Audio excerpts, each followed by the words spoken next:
Hey y'all, come look at this. Okay, so for this model, the first thing you're going to do is you're going to get on the 4-hour chart and you're going to look for a fair value gap, right? So we're going to get onto the 4-hour chart and we're going to just look for whatever fair value gap forms, and you can mark out every single one, but I'm just going to mark the most recent one in price action, right? The most recent fair value gap.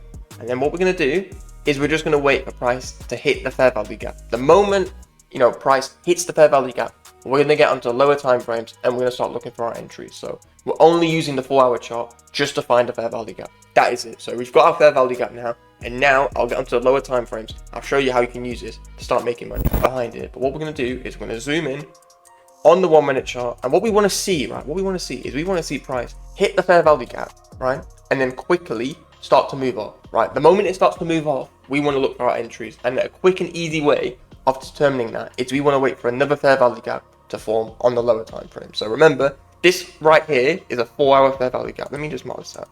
This is our 4-hour fair value gap, right? Which we looked for right at the beginning of the video.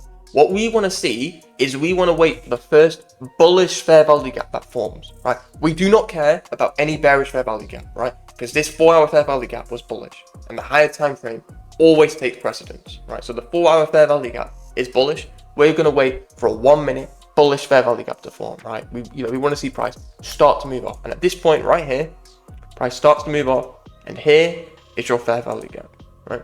Here is your fair value gap, and what you're going to do, right? What you're going to do once you've got your second fair value gap on the lower time frame is you're going to enter on that fair value gap, right? You're going to enter on that fair value gap like this, and this is such an easy way of determining the bias, right? You don't need to, do anything fancy on the weekly chart. You just need to use this model, and it's enough, right?